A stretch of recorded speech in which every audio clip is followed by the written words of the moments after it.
Before we get into that, I just want to kind of finish the story arc on AUTOPILOT. So remember, AUTOPILOT started off, it was very much about real-time control. It was very much about video capture and cinematography. And because of this, the algorithms that I had to create to perform the capture had to be very tuned in and very precise. When you're talking in a typical inspection case, especially when you're talking about maps or orthomosaics and you're just pointing the camera straight down, snapping images, it doesn't really matter that much if there's some wobble or if the camera's moving around or some jitter. But when you're talking about filming one smooth cinematic sequence, these movements really matter. It can ruin the entire shot and the composition. So there was no room for error in AUTOPILOT. And so when you combine that, and then the feature requests that I was getting over and over and over again was, doing follows and orbits and all this real-time stuff is great, but it turns out that we actually want to use this professionally. My users were wanting to use it, and so they were asking me for pre-planning capabilities. So AUTOPILOT started out very much all about capture, and then the next phase of AUTOPILOT was about planning and then capture, and that was with the release of waypoint mode. So I released waypoint mode about a year after the initial version of AUTOPILOT was released. It's familiar to a lot of other waypoint mode systems that are out there, but it's also unique in a lot of ways. There's just a lot of things because of the genesis of AUTOPILOT that you can do in waypoint mode that you can't do anywhere else, even still. So just as an example, whenever you plan a mission in AUTOPILOT waypoint mode, you're actually defining all the waypoints in a dynamic way relative to something. And we call it the waypoint reference. And this waypoint reference can be fixed on the ground, which is fine, and it'll behave like all other waypoint systems. Or you can actually tie that point to a moving object, like your phone or another aircraft, for example. And so you can end up with, it's almost like a combination of follow mode, but a pre-planned flight sequence. And so we actually started getting contacted by a lot of big Movio studio production type agencies that were wanting to use it for these big dynamic shots that they wanted to do in movies, and they couldn't find it anywhere else. So that's kind of where, as far as I took AUTOPILOT in Autoflight Logic, the bootstrapped startup company that I created.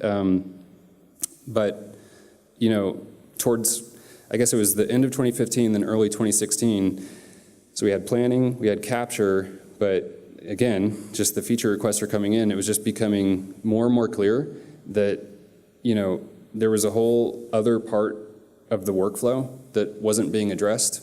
And so that's where I started to have the idea of creating something a little bit bigger than Autoflight Logic. And, that's sort of where the story starts, especially from the infrastructure standpoint. I kind of touched on this earlier, but in the case of infrastructure inspection, the priority is on resolution over frame rate, and you're going to get the highest resolution whenever you're taking still images. But it's not just straight down snapping still images. It is definitely that, and orthomosaics are a thing, but it's also precision capture in a lot of other scenarios. So facade mapping and towers and irregularly shaped buildings, just windmills, anything you can think of. And so the amount of precision you need in order to do the flight plans correctly around these types of structures was actually, the AUTOPILOT flight controller was tailored perfectly for it. But AUTOPILOT as a standalone app wasn't really enough to go after these customers, at least in an actionable and scalable way. And so that's where we had to put together Hangar. So what we're terming it here is the Hangar Robotics as a System platform. And I think the main point to stress here is that Hangar is not trying to create every single piece of technology in this platform. What we're trying to do is enable all of the wonderful and awesome technology and drone service providers, which are represented here, and DJI, to work together to go after the largest customers and governments and what their needs are at like the biggest scale. And so, you can have a local or regional drone service provider, but when you're dealing with a customer that has assets over the entire country or over the entire world, they don't necessarily, it's not feasible for them to have to deal with hundreds of companies in 100 different localities. So the idea is we need to bring all this software together and all these service providers together in one place and allow those largest contracts to deal with one company in one place. And so we don't, some people have been asking, are you a drone service provider? Are you a technology provider? What is Hangar? And, I can say emphatically, we're not a drone service provider. Like at the end of the day, we partner with drone service providers like Measure, for example. And it's great because we provide the enabling technology. Sometimes it's the glue between all the pieces of technology that's in here. Sometimes it's actually, first-class citizen technology like our capture technology that I was just talking about in AUTOPILOT. But the point is if you need it and you are at the larger scale, you can get a workflow from Hangar that cuts across the entire swath of what you may need. So this is from like data request into planning, dispatching operators, doing the capture, whether that be through AUTOPILOT or through other things, ingesting the data, having somewhere to ingest the data into, performing transforms on it. So obviously, you've got raw data coming off the drone and you need to transform it into an orthomosaic or a point cloud or a 360 photo, storing that data for the long term and then relicensing it out or, licensing it to certain individuals within your company and then delivering that in either export type of environment where you want to export to a third-party system and you can do further analytics, or you can view it through various viewers that some of which we've created just to spur the imagination, and then viewers that you guys have been creating in the industry as well. So that's where Hangar is at now, and I'd like to kind of walk through a couple of examples and show some screenshots of some of this technology and what we've been working on, and then I want to talk about where we're going in the future and how you guys could potentially be a part of it with us, which is super exciting to me. So jumping in here, going back to AUTOPILOT's roots, AUTOPILOT was built for a mobile device interface, and it was built for more of a real-time type capture. And when the planning was added to it, it was created in such a way where planning a mission like this wasn't really feasible. To plan this type of mission, it could take hours or days, and to do this type of repeated planning over and over and over again, it can't happen. So one of the things we've been innovating on AUTOPILOT, and part of the reason we're doing this is because the drone service providers that we're working with, the operators, it's really frustrating to not only have to download several different apps to have to do your job when you're on site. The holy grail is to sort of show up and have one flight plan loaded in and just hit go, kind of like one button, and not have to worry about all of this, or even going back to here, all these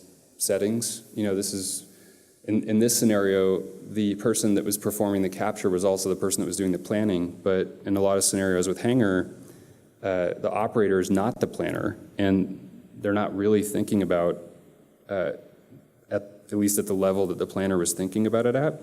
What we did in AUTOPILOT is we've created several wizards, and some of them have been released. The mapping mode has been released already, released that last month, I think. The tower one that I'm about to show has not been released yet.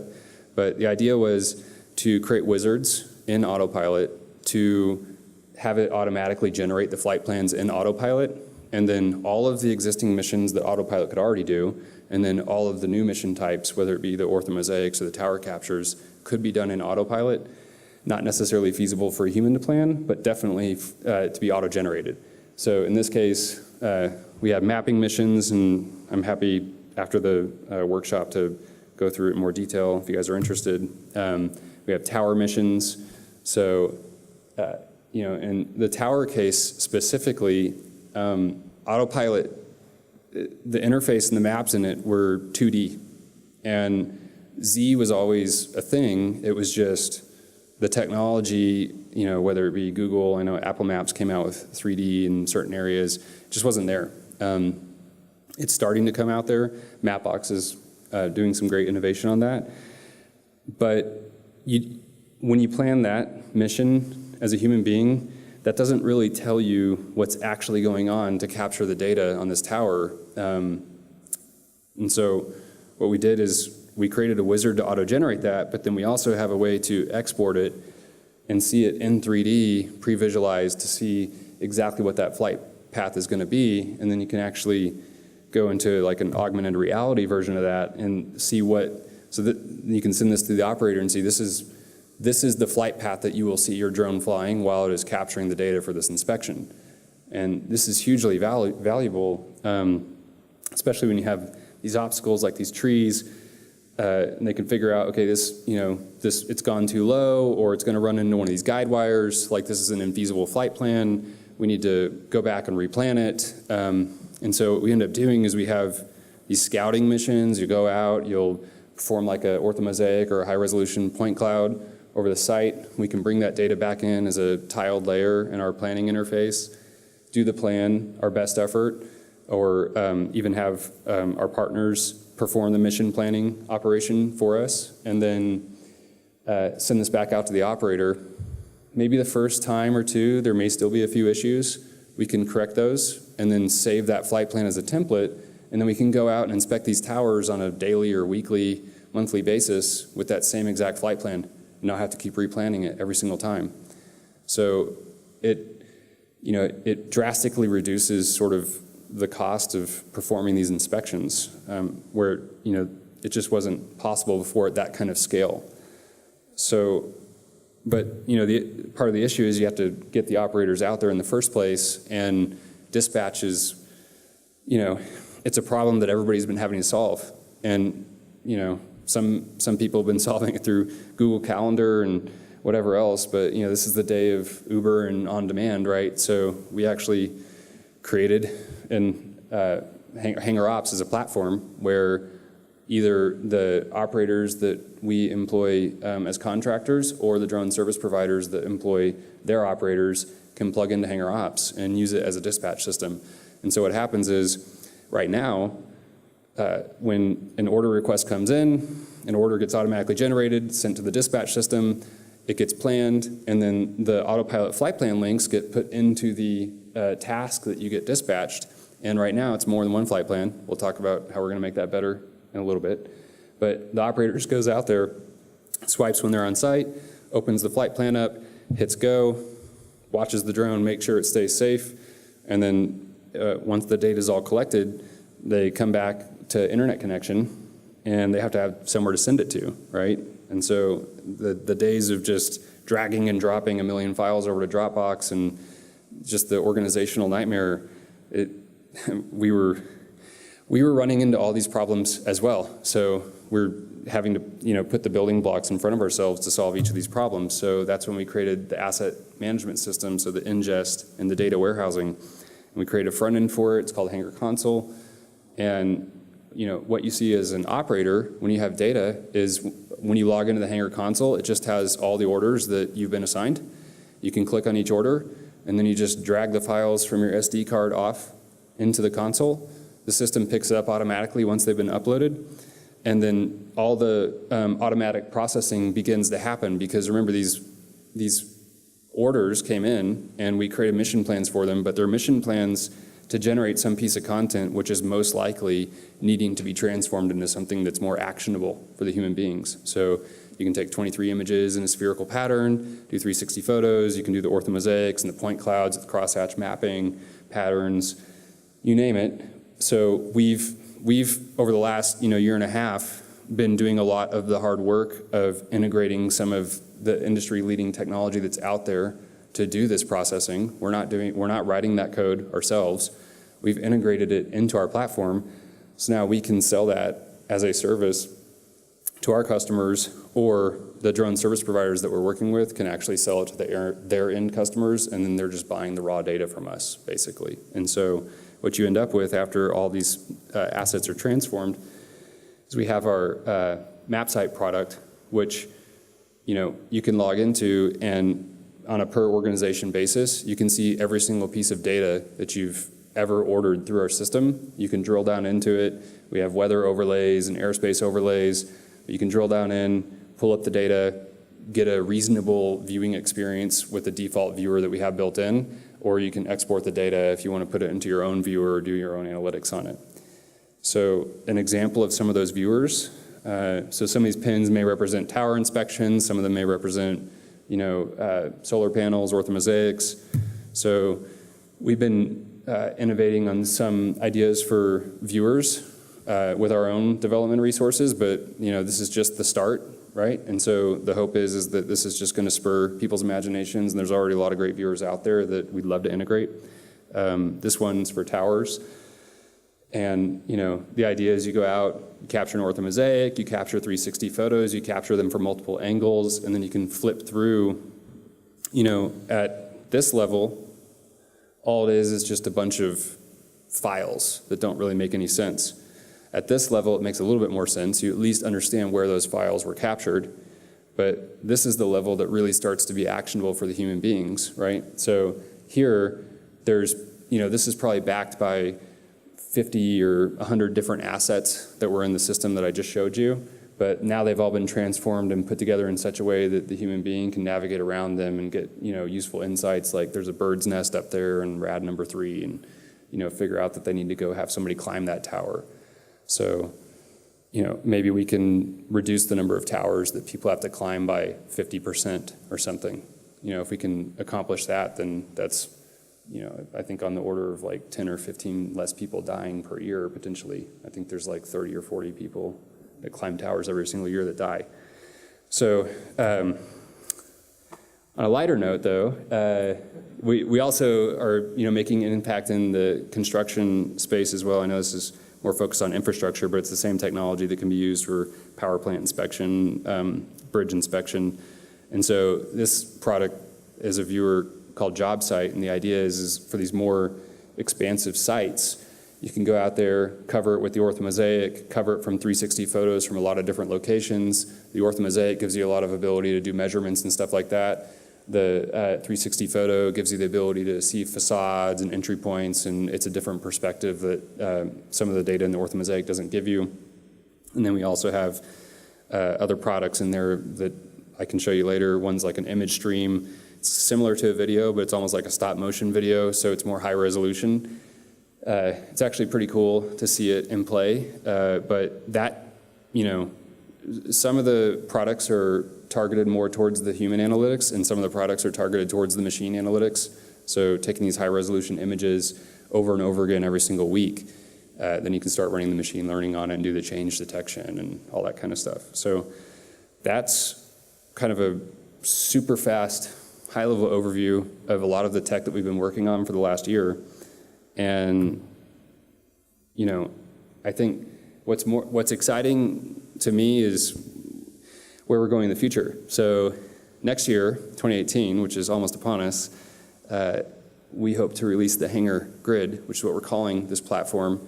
And we want to get people involved at every level. So whether you're a drone service provider or you're a software developer, technology company, if there is an aspect of this platform, this workflow that seems to line up with what you're already currently doing, then we would love to talk to you. And I think just to bring it home, give a concrete example of the types of things that you can do and what we're opening up, I want to talk about something that's pretty near and dear to my heart, and that's the control side of the equation on the capture side. And so this is dev.hangar.com. So one of the first pieces that I'd like to open up in the platform is the Hangar mission framework. So, since I started creating AUTOPILOT, its strength was that, it had its own flight controller, but, part of the problem was it was all just wrapped up in the app and nobody else could get access to it. And I would get calls all the time from other companies saying, hey, I've got this interesting application, my company's in XYZ market vertical, I'd love to be able to license the flight controller or the code or something. You have all the expertise with the DJI SDK. Is there some way that we could, partner, that we could do that? And the answer was unfortunately kind of always no, because all of the logic and the business logic of the app and the flight controller, they're all wrapped up together. And so what we've been doing for the next generation of Autopilot is we've taken that entire flight controller and the mission format, and we've abstracted it and separated it out from the app itself. So the idea would be, and I'm not sure, maybe you guys have seen, we released an app called Hangar 360, and this was just a kind of a example of what can be done with the new mission framework. And so Hangar 360, we released this app almost a year ago, I think, at this point.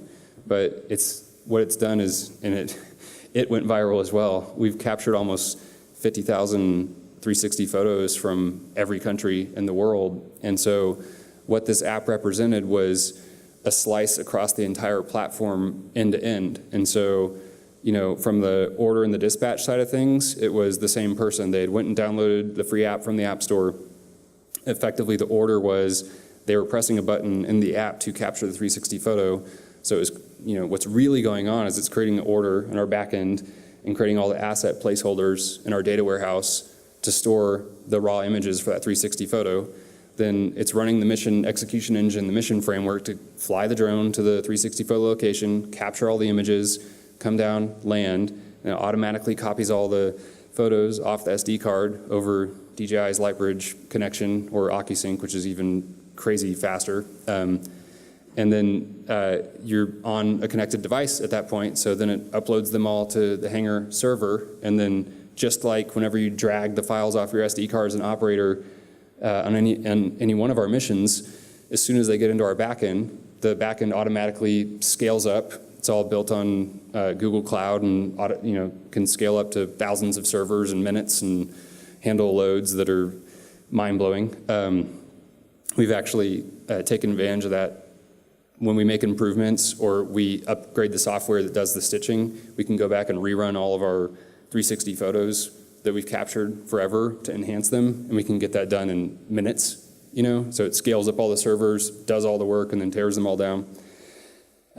So it's the same tech, so it sends the images up to our servers, and of course, as soon as the images get there, the processing automatically kicks off, we perform the stitch, and then we send the push notification back to the user, and then we send them a link which goes to our viewer. And again, we have a default viewer that you can view 360 photos in. You can share this to Facebook. So the idea was an app to showcase what you can do with the new Hangar mission framework. And so we're going to be releasing to dev.hangar.com the Hangar sample app, which is effectively the same code base as Hangar 360. So if you want to make an app of similar complexity to that, you could do it with just a few lines of code. And so, there's a lot of ideas out there, but, for example, if you were in law enforcement, you could make a law enforcement version of, Hangar 360, which is built for officers that show up to accident scenes or crime scenes, and they can go set the drone down. And maybe in this case, it's not as simple as just capturing one 360 photo. Maybe it takes a 360 photo at all four corners of the intersection, does a orthomosaic, but it's effectively the same thing. And all of that mission logic, whether or not you want to do a 360 photo or an ortho or anything else, that's all built into, the mission plan. And so we have all of the asset types that we can capture right now, you can take advantage of out of the box. Like we have mission plans for those, but if you've got better ideas for cool, new, interesting asset types, or if you have transformation, logic that can turn raw images into something even more cool than we're currently thinking about, then you can design a mission with our mission format to capture the data in exactly the way that your technology or your software needs it to be captured. So, and as long as you write your mission plan to the spec, which, is hardware agnostic, so you don't have to care about if it's a Phantom 4 or an Inspire or, whatever. It's definitely DJI only right now. DJI is awesome. But it's hardware agnostic in the sense you don't have to really understand the inner workings of the particular drone that you're going to work on. If you need to do that, and you can put restrictions on there, like it can only be flown on a certain lens type or something like that, you can do that. But if you're willing to have it be able to run on anything, like in the case of Hangar 360, we're willing to take 360 photos from Sparks just as much as Inspire 2s, you can leave it wide open and do that. So what's interesting, so like I was talking about in the case of Hangar 360, it's all about just that one asset type. And going back to the autopilot analogy, this would have been called a mode. So in autopilot, there's pano mode. And in autopilot, there's also waypoint mode. And then on top of waypoint mode, there's the mapping wizard that lets you generate the mapping mission to capture the orthomosaics. The problem is, if you wanted to do a pano in waypoint mode, there wasn't a great way. We added on logic to do waypoint actions, and one of the action types is panorama, but it was a bit of a bolt-on. It wasn't really designed that way from the beginning. And furthermore, if you want to do a full-on mapping mission and you want to do panoramas during that, you can do it, but it's in some ways difficult. And so the idea behind the new mission format was, in addition to being asset aware, so every single mission plan that you generate is aware of exactly what assets it generates, it should also be multimodal. And that's super important, and this goes back to the original thing that we were talking about with Hangar Ops. So when an operator gets a task assigned to them in Hangar Ops, right now you have like 4 or 5 flight plans, but the future is just one link. You click the link, it opens in the Hangar app, and it's just a start button. That's it. And then the drone just goes off and does everything. And it'll tell you what it's doing, it'll show you what it's going to be doing, but you don't necessarily have to be aware of every single detail down to the nth degree. And then once it's done, whereas now, when you are dragging the files off your SD card up into the Hangar console, it does require the human beings to do a bit of sorting ahead of time. Okay, these 23 images for this pano, these are for this one. In the case of these missions, they're asset aware from the beginning. So, and thanks to DJI, we've been working with them now, been working with them since the beginning of the SDK, but on a particular feature that actually they had to go all the way down to the camera firmware level to implement this feature for us, and we're very grateful. What it allows us to do is put a unique stamp on every single file that gets generated by the camera, and we can track that unique identifier in the asset manifest. So then what it enables, you literally just drag every single file over, or just let the device copy them for you automatically onto your device if you have enough room, and then we can upload all the files, totally unorganized, uncategorized, and then our servers can look up the unique stamp and just sort it all out for you. But so getting back to the multimodal execution, so that enables the one button operation, but what's more important is, in order to accomplish the multimodal functionality, what it requires is these missions to be composable as well. And so what that means sort of in the real world is failure mode is the normal case. Exceptions are basically the rule when it comes to flying in the real world.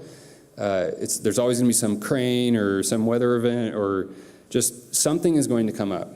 And the last thing you want to do is to have to scrub the whole mission, or not be able to utilize the files that have already been captured, or even have to require that the same person finishes the capture. And so if you can break the missions down into multiple components, multiple modes, now the mission has a very granular view of what has happened. It can track all of that, and then it can enable re-engagement, even to the point of restoring the aircraft to its kinematic state and all of the payloads to their kinematic states. I mean, like if the aircraft is like flying at 20 miles an hour strafing, and there's a crane, so the operator takes over and the aircraft stops, the re-engagement plan becomes, it's the Hangar execution engine is constantly recalculating what the re-engagement plan would be to restore the aircraft to this kinematic state. So, it'll be planning a mission where the aircraft has to start back here to ramp into that, to get back into the mission plan, so that your data capture, it's, precise down to, the sub-meter detail level. So like that next image that you're going to capture, even if you did it across multiple engagements, is going to look the same, even if you did it across one engagement, which is hugely important, especially when it comes to the machine learning aspect of this. In the future, it opens up the opportunity to even have sort of a multi-operator, multi-vehicle kind of shared, on-demand type environment. So, you can imagine a world where an operator or a drone service provider wants to rent their fleet to the hangar grid for $2 a flight minute. And, drivers going down the road and they get a ping and they open up the hangar grid and they see, okay, within this 1 kilometer, square, we pay $2 a flight minute for this aircraft type, $4 a flight minute for this aircraft type, and this sensor payload, depending on what the demand is. And you can effectively rent your robot to the platform for however long you want to. And whenever you're ready to go or you need to go to your next thing or whatever it is, you can take control back of your aircraft, and then whatever missions or subparts of missions that have been tasked to you can go back up into the cloud and then retasked to other people. And so the composability and the re-engageability is like at the core of enabling that. So where you kind of start off with like needing, you almost back yourself in a corner and have to do it because failure mode is the normal case, it then, because you had to create all that code, it then opens up all these other possibilities that just you couldn't do before. So this is coming very soon. Developer.hangar.com is live right now. We just launched it literally 30 minutes before this presentation.